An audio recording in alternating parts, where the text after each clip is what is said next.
Con el permiso de la presidencia, compañeras y compañeros.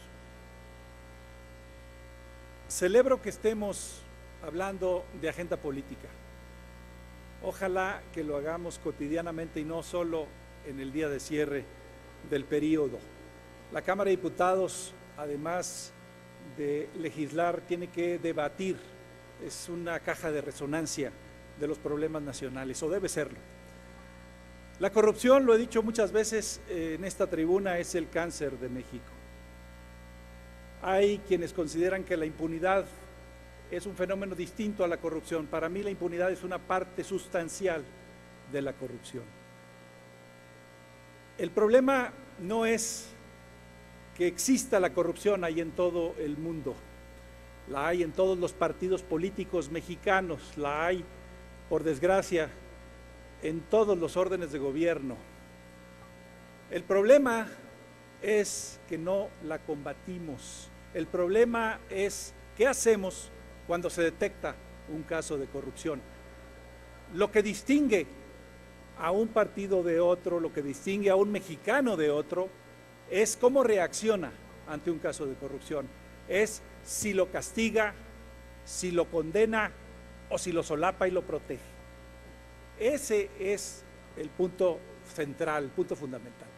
En este país ha habido ya muchos casos de exgobernadores perseguidos por la justicia, pero no por la justicia de México.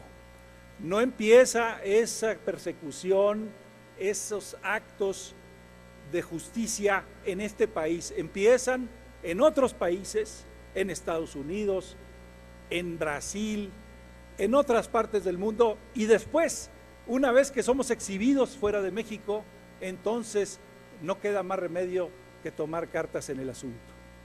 Ojalá que de veras se mostrara la voluntad política para combatir la corrupción aquí en México y que no sea la instancia para combatir la impunidad las autoridades estadounidenses o de cualquier otro país. Que fuéramos los mexicanos los que combatiéramos la impunidad, que no tuviéramos que esperar a que nos la restregaran en la cara desde otros países. Ha pasado, decía en el caso de varios exgobernadores, ha pasado y seguramente pasará desde Estados Unidos las acusaciones contra otros funcionarios públicos mexicanos. Y aquí, en México, solamente cuando la presión de la opinión pública internacional llega, cuando llega el agua a los aparejos, es cuando se empieza a actuar. Esa es la triste realidad. Y por cierto, reitero, la corrupción no es un fenómeno cultural. La corrupción tiene origen en incentivos legales perversos y después genera una inercia cultural. Pero para combatirla hay que cambiar, hay que eliminar esos incentivos perversos. El pasto social en México está seco, para usar la frase de Mao, sequísimo. Basta una chispa para encender la pradera. Lo decimos una y otra vez, repetimos en esta tribuna que la gente está enojada, que hay hartazgo, pero vemos la tempestad y no nos arrodillamos. Ya se mencionó reiteradamente aquí, por quienes me precedieron en el uso de la palabra, el caso del desafuero que no se ha logrado del diputado Tarek Abdalá. Ya lo dijeron varios de mis compañeros, yo lo reitero, estamos mandando la señal, el mensaje equivocado a la sociedad. Le estamos diciendo que la Cámara de Diputados tampoco quiere combatir la corrupción y prefiere solaparla. Hay muchas instancias, pero ¿cuál es la que ha despertado la mayor expectativa, la mayor esperanza en la sociedad mexicana?